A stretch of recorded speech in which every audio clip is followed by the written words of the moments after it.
नमस्कार, स्वागत है आपका हमारे इस विशेष कार्यक्रम राजवाड़ा से रेसिडेंसी में। हम लगातार राजवाड़ा से रेसिडेंसी इस कॉलम में वरिष्ठ पत्रकार इंदौर प्रेस क्लब के अध्यक्ष अरविंद तिवारी जी के माध्यम से ये पूरा एपिसोड आप तक पहुँचाते हैं।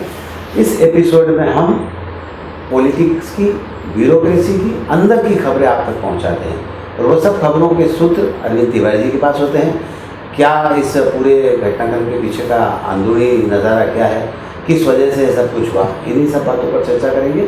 और आज का एपिसोड शुरू करने के लिए मेरे साथ मौजूद हैं वरिष्ठ पत्रकार और लेखक इस कॉलम के, इसके प्रणेता अरविंद तिवारी जी। अरविंद जी, स्वागत है आपका। जी नमस्कार। अरविंद जी, लगातार इसकी लोकप्रियता बढ़ती जा रही है, हम देख रहे हैं। लगातार कई सारे अखबार चैनल्स इसको लगातार उठाते हैं और अभी राष्ट्रीय स्तर के भी कुछ समाचार पत्रों में और कुछ वेब चैनल्स पर इसकी चर्चा काफ़ी तेज़ी से है, तो उसके लिए आप बधाई के पात्र हैं। धन्यवाद। अरविंद जी, ये आपने इस बार जो लिखा है, तो ज़रा ये तो बताइए कि अब कमलनाथ की चक्की ज़्यादा पीस रही है, गहलोत की चक्की ज़्यादा पीस रही है? देखिए, दरअसल कमलनाथ हमेशा पार्टी के कार्यकर्ताओं के बीच, आम सभाओं में और मीडिया से चर्चा के दौरान हमेशा एक बात, मतलब एक जुमला ही हो गया था उनका, हमेशा उसको दोहराते रहते थे कि कमलनाथ की चक्की बहुत बारीक पीसती है, धीरे पीसती है लेकिन बहुत बारीक पीसती है। तो लोगों को लगता था यार ये बार बार इस बात को बोलते हैं कमलनाथ और ये सारा वो है। अब जब राजस्थान का घटनाक्रम हुआ और मध्य प्रदेश में कांग्रेस की सत्ता चली गई, राजस्थान का घटनाक्रम हुआ, तो लोगों को कमलनाथ का ये जुमला याद आया कि भाई कमलनाथ तो कहते ही रह गए, कमलनाथ बार बार ये बात बोलते थे, वो तो कहते रह गए और अशोक गहलोत ने जो है वो चक्की से पीस दिया। मतलब गहलोत बार बार, वो दूसरे शब्दों में कहें तो गहलोत कई बार चैनल्स पे ये बात बोल चुके हैं, मीडिया चर्चा में बात बोल चुके हैं कि मैंने सचिन पायलट को रगड़ दिया। तो लोगों को, कांग्रेस के कार्यकर्ताओं में बड़ी चर्चा है कि साहब तो जो है, साहब की चक्की ऐसी कितनी धीमी चली कि साहब पीस ही नहीं पाए और गहलोत ने जो है वो रगड़ दिया और वहां पे सरकार कांग्रेस की बचा ली। तो एक बड़ी चर्चा है। मतलब कांग्रेस के एक वरिष्ठ नेता ने मुझसे कहा कि हमको तो उम्मीद थी कि कमलनाथ जैसे कद्दावर नेता के होते हुए हमारी सरकार भी मध्य प्रदेश में बच जाएगी, लेकिन न जाने क्यों वो मध्य प्रदेश में सरकार बचा नहीं पाया। तो कमलनाथ जो बात अक्सर बोलते थे, अब कार्यकर्ता उस बात को रिपीट कर रहे हैं और उनका कहने का आशय कि इतना सब होने के बाद भी वो आखिर सरकार तो नहीं बचा पाए। बिल्कुल ठीक है ना आपका कि अब जो जुमला कांग्रेस के कार्यकर्ताओं में चल पड़ा था कि कमलनाथ की चक्की बारिश पीसती है, लेकिन अशोक गहलोत ने दिखाई दिया कि चक्की तो उनकी बारीक पीसती है। लेकिन यहाँ एक बात और है, ज्योतिरादित्य सिंधिया की चक्की भी बहुत बारीक पीस रही है। अभी तक उनका जो था हस्तक्षेप ऐसा माना जाता था कि अपने विधायकों को मंत्रिमंडल में स्थान दिलाने को लेकर ही था, लेकिन अब संगठन में भी वो हावी हो रहे हैं। स्वाभाविक है। देखिए, ज्योतिरादित्य सिंधिया जब भारतीय जनता पार्टी का हिस्सा बन गए हैं तो वो केवल सत्ता तक सीमित नहीं रहेंगे। सिंधिया के साथ उनके जो समर्थक भारतीय जनता पार्टी में आए, उनकी भी अच्छी खासी संख्या है और इसमें से कई बहुत वरिष्ठ नेता हैं। तो स्वाभाविक है कि सिंधिया चाहेंगे कि जितने लोग सत्ता में एकोमोडेट हो गए, जितने विधायक उनके मंत्री बन गए, उसके बाद अगर भारतीय जनता पार्टी के प्रदेश संगठन, प्रदेश कार्यकारिणी बनना है तो उसमें उनके लोग अकोमोडेट हों। निगम मंडल में जो नियुक्तियां होना है उसमें उनके लोग अकोमोडेट हों और अलग अलग क्षेत्रों में जो विकास प्राधिकरण हैं, तमाम समितियां हैं, उसमें भी वो बराबरी का हिस्सा चाहेंगे, एक अनुपात में हिस्सा तो चाहेंगे कि भाई उनके लोगों को भी मिले। तो सिंधिया का ये जो रुख है, इसी ने वीडी शर्मा को परेशान कर रखा है कि भाई जिस तरह से उन्होंने शिवराज सिंह चौहान को पे दबाव बनाकर भारतीय जनता पार्टी के शीर्ष नेतृत्व को भरोसे में लेकर और अपने समर्थकों को अच्छी खासी संख्या में मंत्री बनवाया, हो सकता है कि वो वीडी शर्मा पे, और वीडी शर्मा न माने तो पार्टी के केंद्रीय नेतृत्व तक अपनी बात रखकर अपने साथियों को, अपने साथ जो लोग भाजपा में आए हैं उनको पदाधिकारी बनवाएं, प्रदेश कार्यकारिणी में स्थान दिलवाएं और निगम मंडलों में भी ले जाएं। ये तो राजनीति में हर नेता चाहता है कि उसके समर्थक ज्यादा से ज्यादा उपकृत हों और वही ज्योतिरादित्य सिंधिया कर रहे हैं। बिल्कुल ठीक है ना कि ज्योतिरादित्य सिंधिया चूंकि भारतीय जनता पार्टी में शामिल हो गए हैं, भारतीय जनता पार्टी के नेता के तौर पर उभर कर सामने आए हैं और कहीं न कहीं ऐसा माना जाता है कि मध्य प्रदेश में अगर हम देखें तो ज्योतिरादित्य सिंधिया का भारतीय जनता पार्टी में कद काफी ऊंचा है और उनकी बात का वजन भी काफी है। ये तुषार पांचाल कौन है? देखिए, दरअसल जब शिवराज सिंह चौहान का मुख्यमंत्री के रूप में जो पिछला कार्यकाल था, उसमें मुंबई की एक मीडिया कंपनी है वार रूम, उसके सर्वे सर्वा हैं तुषार पांचाल। और तुषार पांचाल शिवराज सिंह चौहान का सोशल मीडिया से रिलेटेड वर्क देखते थे। शिवराज सिंह चौहान का इंडिविजुअल भी और मुख्यमंत्री शिवराज सिंह चौहान का भी सारा सोशल मीडिया पे काम, और शिवराज सिंह चौहान उनके काम से बड़े खुश थे। जब शिवराज सिंह चौहान मुख्यमंत्री नहीं रहे तब भी तुषार पांचाल उनके लिए मददगार रहे और उन्होंने जो है सोशल मीडिया का पूरा जो काम है शिवराज सिंह चौहान का संभाल रखा था।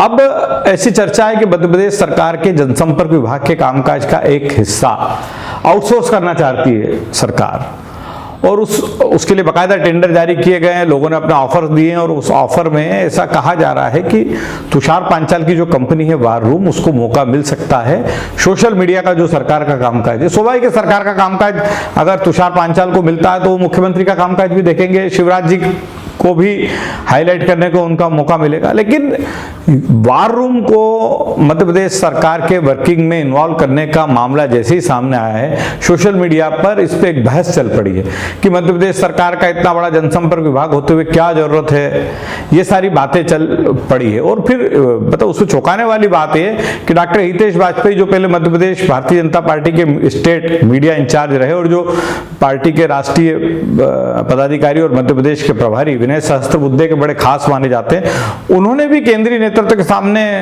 इस बात को उठाया है। मुझे लगता है केंद्रीय नेतृत्व मतलब विनय सहस्त्रबुद्धे के सामने इस बात को उठाया है कि क्यों जब मध्य प्रदेश में इतनी सुविधाएं उपलब्ध है, अच्छा भला जनसंपर्क विभाग है, तो क्यों हम वार रूम को अपने वर्किंग में इन्वॉल्व कर रहे हैं। सही बात है। मंत्रिमंडल का जब गठन हुआ तो चंबल क्षेत्र से ऐसा माना जा रहा था कि रणवीर जाटव के एंट्री मंत्रिमंडल में होगी और बाजी गिरिराज जाटव मान गए। जी, दरअसल रणवीर जाटव उन विधायकों में शामिल हैं जो सबसे पहले जिनके बारे में चर्चा चली थी, मतलब लोटस वन कि वो कांग्रेस का साथ छोड़कर जा रहे हैं, और बाद में जब कांग्रेस छोड़ने वाले विधायकों को मंत्री बनाने की बात चली तो उसमें रणवीर जाटव का भी नाम था। लेकिन जैसा मैंने कहा कि ज्योतिरादित्य सिंधिया हमेशा निष्ठा और विश्वसनीयता पे सबसे ज्यादा उनका जोर रहता है। आप पुराना भी देखिए, जितने नेता उनके साथ जुड़े रहे वो उनकी निष्ठा और विश्वसनीयता के आधार पर हमेशा उन्हें महत्व मिलता रहा। तो मुझे ऐसा लगता है कि रणवीर जब बेंगलुरु में सारे पार्टी के विधायक थे उस दौर में, और उसके बाद के दौर में सिंधिया ने कुछ ऐसा पाया है कि रणवीर की तुलना में गिरिराज दंडोतिया जो है वो उनकी निष्ठा ज्यादा है, उनकी विश्वसनीयता ज्यादा है। तो चूंकि पैमाना ही एक रखा था कि जो नए 3 मंत्री बनेंगे उनमें पैमाना ही उन्होंने निष्ठा और विश्वसनीयता का रखा था, तो गिरिराज दंडोतिया को उसका फायदा मिला। फिर दूसरा है कि गिरिराज दंडोतिया को मंत्री पद देकर भिंड मुरैना जिले के जो ब्राह्मण समीकरण है उनको भी साधने की कोशिश की गई। और एक मजेदार और बात है, आपको बताता हूं कि कहीं ना कहीं सिंधिया तक ये बातें भी पहुंची थी कि जब ये विधायक 12-15 दिन 20 दिन बेंगलुरु में थे, रिसोर्ट में थे, तो कुछ विधायकों ने सीमाएं पार करने की भी कोशिश की थी। तो ये जो 3 नए मंत्री बनाए हैं इसमें इन मंत्री पदों के लिए और भी नेता दावेदार थे, लेकिन इसमें उन नेताओं को भी पूरी तरह दरकिनार किया गया जिन्होंने बेंगलोर में रिसोर्ट में रहने के दौरान सीमाएं पार की थी। बिल्कुल सही बात है कि ज्योतिरादित्य सिंधिया की खासियत यही है कि वे आदमी की निष्ठा को बहुत अच्छे से बरतते हैं, और जब निष्ठा उसकी साबित होती है तो उसके लिए उनके रास्ते हमेशा खुले रहते हैं। अगर हम बात करें तो 3 शर्मा और 1 चौहान, यानी कि जी चारों एक ही देश के अधिकारी हैं और चारों अलग अलग जोन में आईजी के तौर पर। देखिए बिल्कुल ऐसा बहुत कम होता है कि एक ही बेच के इतने, मैं तो सारे अधिकारी मान लें आप इस बेच के, तो ये सारे चारों अधिकारी, बाकी तो सेवानिवृत्त हो गए, 4 अधिकारी और चारों को आईजी बनने का मौका मिल गया, और वो भी जोनल आईजी। बड़ा इंपॉर्टेंट, हर पुलिस अधिकारी का अपने करियर में एक सपना होता है कि मैं एसपी बनूं, डीआईजी बनूं, रेंज में आईजी बनूं। तो ये इस हिसाब से बड़ा मतलब एक संयोग है इसे कहा जाए, और चारों अच्छी रेंज में। भगवत सिंह चौहान जबलपुर में हैं, अविनाश शर्मा ग्वालियर पहुंच गए, अनिल शर्मा सागर में हैं, मनोज शर्मा चंबल में हैं। तो ये 3 तो पहले से ही थे। अविनाश शर्मा की हाल ही में पदस्थापना हुई है, और वो भी होते एक बेच के 4 अधिकारी, 4 अलग अलग रेंज में आईजी, और वो चारों प्रमोटी अधिकारी। सामान्यतः प्रमोटी ऑफिसर्स को रेंज मतलब मध्य प्रदेश में अगर 12-15 रेंज है तो प्रमोटी ऑफिसर्स को मुश्किल से 2-3 रेंज में मौका मिलता है। लेकिन इस समय जो है मध्य प्रदेश में एक तो 2 चीजें हो रही है, एक तो प्रमोटी ऑफिसर्स फील्ड में काफ़ी पोस्टिंग पा रहे हैं। और दूसरा ये कि जो एक गलत परंपरा शुरू हो गई थी कि एडीजी स्तर के अधिकारी रेंज में पदस्थ किए जाने लगे थे। अगर आप एडीजी स्तर के अधिकारी को रेंज में पदस्थ करने लगेंगे तो फिर आईजी लोग क्या करेंगे?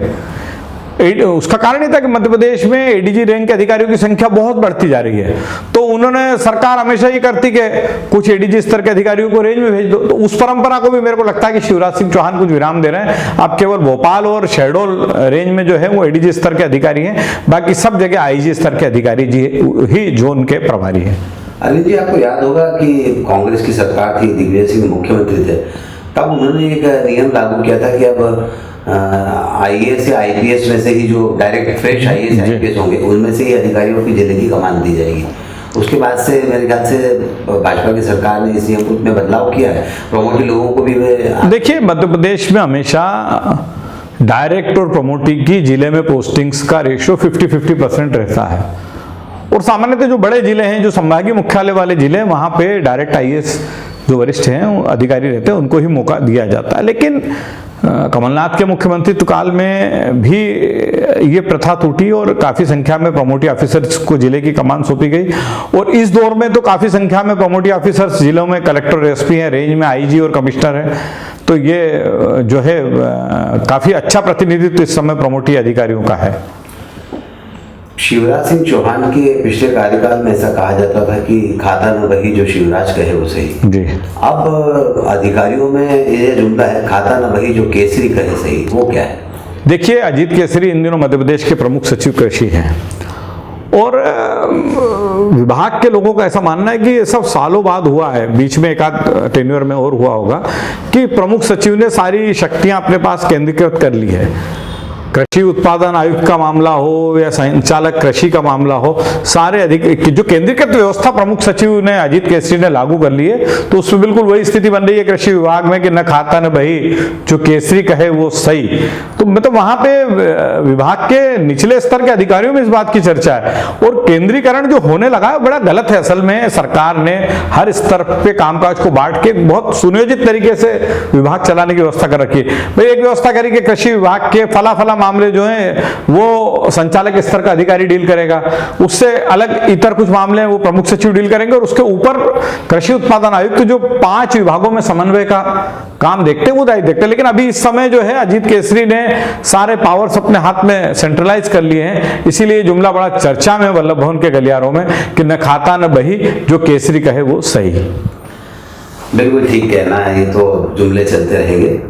कुछ अधिकारी ऐसे होते हैं जो हमेशा याद किए जाते रहेंगे, और ऐसे ही एक अधिकारी है कुमार पुरुषोत्तम, जिनकी कार्यशैली से मुख्यमंत्री से लेकर बड़े नेता, बड़े जो वरिष्ठ अधिकारी हैं सचिव स्तर के, प्रमुख सचिव स्तर के, वे भी काफ़ी प्रभावित हैं। और गुना की जो घटना है उसके बाद उन्हें तुरंत जो मुख्यमंत्री के वादे के अनुसार उन्हें गुना दे दिया गया। जी, देखिए, कुमार पुरुषोत्तम बहुत ही काबिल अधिकारी हैं। इंदौर नगर निगम में वो अपर आयुक्त रहे, इंदौर विकास प्राधिकरण के सीईओ रहे, AKBN इंदौर के MD रहे, भोपाल विकास प्राधिकरण के सीईओ रहे, ग्वालियर में जो स्पेशल एरिया डेवलपमेंट अथॉरिटी है उसके भी वो सीईओ। अच्छे अधिकारी हैं और मतलब बहुत सामंजस्य के साथ काम करते हैं। और पिछले दिनों मुख्यमंत्री ने उनके कामकाज से प्रभावित होकर उद्योगपतियों के कार्यक्रम में कहा था कि अब कुमार पुरुषोत्तम ज्यादा दिन आपके साथ रहने वाले नहीं है, इनको मैं किसी जिले की कमान सौंपने वाला हूं, इनको मैं अच्छी जगह ले जा रहा हूं। और मुझे लगता है 1 महीने पहले ही उन्हें किसी जिले का कलेक्टर बन जाना था, लेकिन कुछ ऐसी स्थितियां बनी और जब गुना में अचानक घटनाक्रम हुआ एक दलित परिवार के साथ, और जो नेशनल लेवल पे एकदम हाईलाइट हो गया, तो नए कलेक्टर की तलाश शुरू हुई। और इकबाल सिंह बैस ने जो है, चूंकि गुना का मामला इसलिए भी, गुना, शिवपुरी, अशोकनगर, भिंड, मुरैना, यहाँ कलेक्टर SP की पोस्टिंग में ज्योतिरादित्य सिंधिया की बड़ी अहम भूमिका रहती है। तो इकबाल सिंह बैस ने जब कुमार पुरुषोत्तम का नाम प्रस्तावित किया तो मुख्यमंत्री की सहमति तो रही।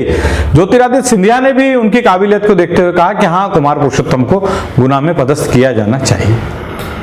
इन दिनों भोपाल में बहुत मारामारी बंगलों को लेकर चल रही है, और जैसे अगर अनिल दवे के बंगले की बात करें, सुहास भगत चीवा हैं, निगम मंडल के अध्यक्ष, उपाध्यक्ष बनने के लिए लोग जोर लगा रहे हैं, उनके साथ कोशिश करेंगे उन्हें अच्छा बंगला भी मिल जाए। देखिए, सरकारी बंगलों से ये थोड़ा सा इतर मामला है। अनिल दवे ने जब नर्मदा समग्र नाम से एक ट्रस्ट बनाया था, तो उन्होंने अरेरा कॉलोनी क्षेत्र में, अरेरा कॉलोनी तो नहीं कहेंगे, शिवाजी नगर क्षेत्र में नदी का घर नाम से एक अपना दफ्तर तैयार किया था, और ट्रस्ट की प्रॉपर्टी है। अब अनिल दवे रहे नहीं, उनका निधन हो गया।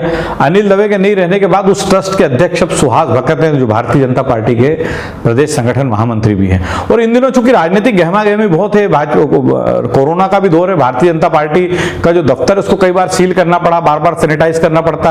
अच्छा, सुहास भगत और वीडी शर्मा वहां रहे तो भीड़भाड़ बढ़ती है, तो इसलिए इन दिनों भारतीय जनता पार्टी का अधिकतम कामकाज जो है वो सुहास भगत और वीडी शर्मा जो है वो नदी का घर जो है वहां से संचालित कर रहे हैं, उनसे मिलने जुलने वाले वहां आ रहे हैं। अभी निगम मंडल में पदाधिकारी बनने वाले भाजपा नेताओं की लंबी कतार है, वो भी सब वहां आ रहे हैं, तो मतलब वहां भी बहुत सावधानी रखी गई है। लेकिन इन दिनों जो है वो नदी का घर जो है अनिल दवे का, वो सुहास भगत के घर के रूप में ज्यादा चर्चा में है। विधानसभा चुनाव के समय महेश जोशी जी ने कहा था कि उनके बेटे और भतीजे के बीच टिकट को लेकर द्वंद चल रहा था, कौन लड़ेगा, तब उन्होंने कहा था कि कुछ भी हो घी तो थाली में ही मिलेगा। देखिए, बिल्कुल ये महेश भाई ने जो कहा था मुझे अचानक याद आ गया जब ट्रांसपोर्ट कमिश्नर के लिए दो सगे भाई, बड़े भाई मुकेश जैन और छोटे भाई उपेंद्र जैन के नाम चर्चा में आए, तो मुझे महेश भाई का जुमला याद आ गया कि भैया कुछ भी करो, घी कुछ भी होगा घी तो थाली में ही गिरेगा ना। अब चाहे उपेंद्र जैन बने, चाहे मुकेश जैन बने, बनना जैन परिवार का ही कोई व्यक्ति, अगर इन दोनों में से कोई बनता है तो बनना उसी में से है। तो ऐसी स्थिति में वो महेश भाई की बात बिल्कुल सही निकलती है, सही कही थी उन्होंने कि थाली तो घी में ही गिरना है। हालांकि कल रात से विपिन माहेश्वरी का नाम मध्य प्रदेश के परिवहन आयुक्त के लिए बड़ी जोरों से चर्चा में है, अजय शर्मा का नाम चर्चा में आ गया है। मतलब ये दो नाम, उपेंद्र जैन का नाम तो काफी पहले से चल रहा था, लेकिन मुकेश जैन का नाम बाद में जुड़ा, उसके बाद अजय शर्मा का नाम भी चला, और अब विपिन माहेश्वरी का नाम जो है बहुत प्रमुखता से मध्य प्रदेश के परिवहन आयुक्त के लिए चर्चा में है। हाल ही में कांग्रेस से भारतीय जनता पार्टी में शामिल हुए प्रद्युम्न लोधी, तो वे क्या कमलनाथ के कोटे से कांग्रेस में टिकट पा गए थे पिछला चुनाव? दरअसल जब प्रद्युम्न शामिल हुए तो बड़ी चर्चाओं का दौर चला और दिल्ली में नेताओं को बड़ा शौक लगा कि यार एक एक करके क्यों विधायक छोड़ते जा रहे हैं। तो एक सामान्य बात है कि देखा गया कि आखिर भाई इनको टिकट के लिए रिकमेंड किसने किया था। तो जब दस्तावेज खंगाले गए एआईसीसी में असल में हर राज्यों से जो चुनाव के पैनल बनते हैं, जो फाइनल डिस्कशन होते हैं, और डिस्कशन के बाद जो सूची बनती है वो बाकायदा दस्तावेजों के रूप में रहती है कुछ साल तक। तो दस्तावेज खंगाले गए तो उसमें मालूम पड़ा कि प्रद्युम्न लोधी को टिकट देने की सिफारिश तो कमलनाथ की थी। तो बड़ा चर्चा का विषय रहा कि क्या मतलब कमलनाथ भी समझ नहीं पाए या उसको परख नहीं पाए, क्या था असल में। आपने बात सही कही। इस बात की पुष्टि इससे होती है कि जब प्रद्युम्न लोधी भारतीय जनता पार्टी में शामिल हुए तो कुछ समाचार पत्रों ने एक पुराना फोटो उनका प्रकाशित किया जिसमें उन्होंने लिखा था कि कमलनाथ की सरकार गिरने पर प्रद्युम्न लोधी फुट कर रो पड़े थे। बिल्कुल, तो इस बात की पुष्टि भी होती है। बिल्कुल सही बात, कमलनाथ के प्रति लगाव कितना जी। बहरहाल पिछले एपिसोड में अरविंद जी जब हम बात कर रहे थे कि मध्य प्रदेश का पैसा दक्षिण भारत के राज्यों में काफी मात्रा में जा रहा है, संख्या में जा रहा है, और कुछ अधिकारियों की तरफ आपका इशारा भी था। और हाल ही में 2 दिन पहले एक वीडियो जारी हुआ है मधु कुमार बाबू का, जो आईजी रहे हैं, डीआईजी रहे हैं, उनके बारे में क्या कहते हैं? जो घटनाक्रम हुआ इससे जुड़े हुए लोग कौन हैं? देखिए, मधु कुमार बाबू का जो वीडियो जारी हुआ उसके बाद पूरी मध्य प्रदेश में हलचल मची हुई है और मधु कुमार बाबू को सरकार ने तत्काल ट्रांसपोर्ट कमिश्नर पद से हटा के पुलिस मुख्यालय भेज दिया है। लेकिन ये बड़ी चर्चा है कि आखिर ये वीडियो बना कब, किसने बनाया। तो ये तो खुलासा हो गया कि ये वीडियो आगर का है, आगर सर्किट हाउस के एक कमरे का है जहां आईजी रहते हुए मधु कुमार गए थे। अब बात सामने आ रही है कि आगर में एक एसपी थे जो लंबे समय तक वहां एसपी रहे और जिनकी पत्नी एक राजनीतिक दल से जुड़ी हुई थी, विधायक रही, वो और बाद में उन्हें पदोन्नति भी प्राप्त हुई। उनके बैचमेट अब आईपीएस मतलब आईजी रैंक तक पहुंच चुके हैं, लेकिन वो पदोन्नति नहीं पा सके थे, उनके जाति प्रमाण पत्र को लेकर कोई विवाद था। तो बता रहे हैं कि उक्त अधिकारी जब आगर में एसपी थे और शाहजहांपुर जिले के एक पत्रकार, दोनों ने मिलकर ये वीडियो असल में बनाया था और इसकी जानकारी मुख्यमंत्री तक भी पहुंच चुकी है कि आखिर ये मतलब देखिए, वीडियो की वैधानिकता को तो कोई नकार नहीं सकता, जो वीडियो दिख रहा है। अब मधु कुमार कह रहे हैं कि उसमें जो लिफाफे उन्हें दिए जा रहे थे उसमें दस्तावेज थे, वो अलग तरह की बात है। लेकिन यह स्पष्ट हो गया है कि आगर में बना था, एक पूर्व एसपी और एक पत्रकार की मदद से बना। दूसरा है कि इस मौके पर अभी क्यों, जब परिवहन आयुक्त को लेकर बड़ी रस्साकसी चल रही है और मधु कुमार वहां रहेंगे या नहीं रहेंगे, इसी को लेकर चर्चा चल रही थी, उस दौर में इस वीडियो का सामने आना जो है बड़ा चौंकाया हुआ है। यह माना जा रहा है कि जो अधिकारी परिवहन आयुक्त पद के लिए दौड़ में थे उन्हीं ने इसे जो है वायरल करवाया। मतलब अब तो यहां तक बात आ रही कि इस वीडियो को बहुत तगड़ी राशि देकर खरीदा गया है और फिर इसे वायरल करवाया गया, और इसको वायरल करवाने का मकसद जो है वो मधु कुमार को पद से हटवाना और अपनी अपने पसंद का निर्णय करवाना, कि अपने पक्ष में निर्णय करवाना, ये उसका मकसद माना जा रहा है। राजनीति है, तमाम तरह से हो सकती है, सब कुछ इसमें जायज़ है। और राजनीति ब्यूरोक्रेसी में भी आ रही है, ब्यूरोक्रेसी में भी अब इस तरह की घटनाएं होने लगी है। पहले ये घटनाएं राजनेताओं के साथ होती थी, निश्चित तौर पर चिंता का विषय। बिल्कुल। मध्य प्रदेश के विधायक बहुत महंगे हैं, जो राजस्थान के सस्ते हैं। देखिए, सार्वजनिक तौर पर ये चर्चा है कि जब मध्य प्रदेश में भारतीय जनता पार्टी ने कांग्रेस की सरकार को सत्ता से बाहर करने के लिए मशक्कत की थी, तो विधायकों को 30 करोड़, 35 करोड़, 40 करोड़ रुपए दिए गए। और दबे स्वरों में कई विधायकों ने इस बात से स्वीकारोक्ति भी जताई, और जो बातें आप सामने आ रही है उससे स्पष्ट है कि मध्य प्रदेश के विधायकों को जिन्होंने दल बदल किए काफी अच्छा पैसा मिला। अब राजस्थान की जो बात सामने आ रही है, बता रहे हैं, जो वीडियो सामने आ रहे हैं, बात उसमें चलती, उसको सुनते तो लगता है कि किसी विधायक को 10 करोड़, किसी को 15 करोड़, या अधिकतम एक सीमा रही है। तो मेरा ऐसा मानना है कि भाई मध्य प्रदेश के विधायकों की कीमत कहीं ना कहीं ज्यादा तो आंकी गई है। मध्य प्रदेश के विधायकों को राजस्थान के विधायकों की तुलना में ज्यादा पैसा तो मिला है, इसका मतलब उनकी कीमत ज्यादा है। सही बात है। तमाम सारी कवायदें चलती रहती है, इसकी सच्चाई क्या है ये किसी को पता नहीं, इसकी पुष्टि भी हम नहीं करते, लेकिन निश्चित तौर पर जो चर्चाएं चल रही, उस चर्चाओं के बीच की बात क्या निकालकर हम लाने की कोशिश करते हैं। बहरहाल सारी बातें हो गई, राजनीति की हो गई, ब्यूरोक्रेसी की, लेकिन मीडिया जगत की बहुत सारी खबरें आपके पास दबे छुपे तरीके से आती है, थोड़े दिनों बाद सत्य होती है, तो वो क्या क्या है खबरें आपके पास? देखिए, मीडिया क्षेत्र की एक बड़ी खबर तो ये आ रही है कि इंदौर दैनिक भास्कर के जो संपादक है मुकेश माथुर, वो जल्दी ही राजस्थान के स्टेट हेड का दायित्व संभाल सकते हैं। अब मुकेश माथुर जाएंगे तो इंदौर में कौन संपादक होगा, तो सबसे ज्यादा संभावनाएं अमित मंडलोई के पक्ष में दिख रही है। बीच में वो इंदौर में डिप्टी एडिटर की भूमिका भी निभा चुके हैं, अभी भोपाल में थे वो, और भोपाल संस्करण को वही देख रहे थे। तो मुझे लगता है कि अमित मंडलोई इंदौर भास्कर के नए संपादक हो सकते हैं। दूसरा ये कि बहुत ही चिंता की बात थी कि भास्कर नई दुनिया भोपाल में 30 से ज्यादा साथी कोरोना पॉजिटिव पाए गए थे, और उस स्थिति में भी वहां के संपादक जो हैं संजय मिश्रा, वो बड़ी मुश्किल से दफ्तर को सील करने के लिए राजी हुए थे। वो तो आखिरी तक कहते रहे कि नहीं, जरूरत नहीं है। मतलब बहुत ही इसका एक मतलब अफसोसजनक पहलू यह है कि नई दुनिया जिसको भोपाल में नव दुनिया के नाम से जाना जाता है, उसके कई साथी कोरोना पॉजिटिव जब हो गए तो उसके बाद तक संपादक के फोन जाते रहे कि आप आके दफ्तर में काम करिए। और जो सावधानी नहीं बरती गई, उसी का नतीजा है कि 30 साथी वहां के जो है वो कोरोना पॉजिटिव पाए गए, जिनमें से ज्यादातर हॉस्पिटल में एडमिट, और आज 2-3 लोगों को डिस्चार्ज हो रहे हैं। तो मतलब मुझे लगता है कि ये बेहद हद दर्जे की लापरवाही है। अगर संजय मिश्रा ने इसे प्रतिष्ठा का प्रश्न बनाया तो ये भी गलत है। और मुझे लगता है कि कहीं ना कहीं ये सब जो नई दुनिया का, नव दुनिया का जागरणीकरण हो रहा है, जिस तरह से कानपुर के हाथ में सत्ता जाती जा रही है, उसी का नतीजा है। रविंद्र भजनी वापस आ रहे हैं। रविंद्र भजनी बहुत सीनियर साथी हैं, भास्कर के मराठी संस्करण को वो देखते थे औरंगाबाद में, अब वो भास्कर डिजिटल में बहुत अहम भूमिका में आ रहे हैं। एक बड़ा डेवलपमेंट ये है कि अश्विन मिश्रा जो एक समय में ईटीवी मध्य प्रदेश के ब्यूरो चीफ हुआ करते थे, और सुदेश तिवारी उनके साथ इंदौर ब्यूरो में काम करते थे, अब अश्विनी मिश्रा जो हैं वो, सुदेश तिवारी तो सहारा के नेशनल स्टेट हेड हो गए मध्य प्रदेश और छत्तीसगढ़ के, और अश्विनी मिश्रा एसोसिएट एडिटर की भूमिका में अब काम करेंगे सुदेश तिवारी के साथ। एक डेवलपमेंट ये हुआ है कि अनुपमा सिंह जो मूलतः ग्वालियर की हैं, पहले ग्वालियर में सहारा समय की ब्यूरो चीफ थी, फिर जबलपुर में रही, अब वो सहारा समय में, बीच में उन्होंने सहारा समय छोड़ दिया था, अब वो पुनः सहारा समय में जो है विशेष संवाददाता की भूमिका में काम करेंगी। अनादि टीवी को लेकर बड़ी चर्चा इन दिनों बाजार में है। अनादि टीवी ने इंदौर में अपना कामकाज अभी बमुश्किल 15-20 दिन पहले शुरू किया, और वहां के एक सीनियर रिपोर्टर को लेकर जिस तरह की चर्चा बाजार में है, और एक बिल्डर से जुड़े मामले में प्रबंधन तक जो जानकारी पहुंची, उसके बाद उक्त रिपोर्टर को भी शायद अवकाश पे भेजा गया। तो बड़ी चर्चा है कि मतलब एक संस्थान ने आपको काम करने का मौका दिया और 15 दिन भी वर्किंग नहीं हुआ, और उसके दौरान अगर कोई ऐसी स्थिति बनती है जिसके कारण आपको अप्रिय स्थिति का सामना करना पड़े, तो बड़ा मतलब एक पत्रकारिता के हिसाब से भी बहुत गलत है। दैनिक भास्कर के पत्रकारों को भी अभी सर्कुलेशन की दिशा में काम करने के लिए कहा। देखिए, जब लॉकडाउन का दौर हुआ था तो अखबारों का सर्कुलेशन बड़ी संख्या में गिरा, और भास्कर भी इससे अछूता नहीं रहा था। अब समस्या आ रही कि कई टाउनशिप्स में, कई मल्टी स्टोरीज बिल्डिंग में अभी भी तैयार नहीं हो रहे रहवासी, हैकर्स को एंट्री नहीं दे रहे।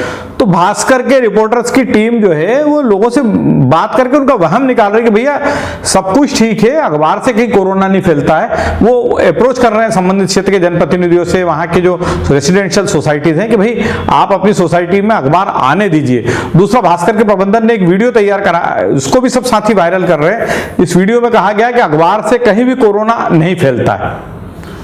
अरुण जी, ये प्यारे मियाँ जो पकड़े गए उनका पत्रकारिता में भी हस्तक्षेप था जी। उनके दामाद को लेकर भी ऐसा माना जा रहा है कि वे भी मुसीबत में पड़ सकते हैं, वे भी पत्रकार है। देखिए, प्यारे मियाँ को तो पत्रकार कहना ही नहीं चाहिए। प्यारे मियाँ एक क्रिकेटियर हैं। प्यारे मियाँ आप किसी अखबार का टाइटल खरीद लें तो उससे आप पत्रकार नहीं हो जाते हैं। आप अखबार मालिक हो सकते हैं, लेकिन चैनल मालिक हो सकते हैं, लेकिन पत्रकार नहीं हो सकते। तो प्यारे मियाँ जो हैं वो पत्रकार तो है ही नहीं, वो एक, और बाद में जो सारी स्थितियाँ सामने आ रही है, उन्हें पत्रकार कहना मतलब पत्रकार बिरादरी का अपमान करना है। उनके दामाद जो है वो भोपाल के किसी न्यूज़ चैनल में है, और मेरा ऐसा जानकारी में आया कि पुलिस ने जो प्यारे मियाँ से संबंधित तहकीकात करना शुरू की, अलग अलग लोगों से बात की, तो उसमें उनके दामाद का नाम भी जो है प्रिंस जुबैर, उनका नाम भी जो है मतलब कई मुद्दों पे आ रहा है। और इसीलिए मैंने संकेत दिया है कि जो चीजें पुलिस के हाथ लग रही है वो प्रिंस जुबैर के लिए परेशानी का कारण बन सकती है। तो बहरहाल तमाम तरह की खबरें जो पॉलिटिक्स को लेकर थी, जो ब्यूरोक्रेसी को लेकर थी, पत्रकारिता जगत की खबरें थी, सारी खबरें इस राजवाड़ा से रेसिडेंसी के इस एपिसोड में हम आपके समक्ष लेकर आते हैं। हर हफ्ते हर सोमवार को हम ये खबरें आप तक पहुँचाते हैं। आपको अगर इन खबरों को लेकर कुछ कहना है, कुछ आपकी प्रतिक्रिया है, तो आप फेसबुक यूट्यूब पर अपनी प्रतिक्रिया दे सकते हैं। और निश्चित तौर पर हर हफ्ते इसकी व्यूअरशिप लगातार बढ़ रही है। अरुण जी, हमसे बातचीत करने के लिए बहुत बहुत शुक्रिया। आज के इस कार्यक्रम में बस इतना ही। सुनील जोशी और अरविंद तिवारी को दीजिए इजाजत। नमस्कार।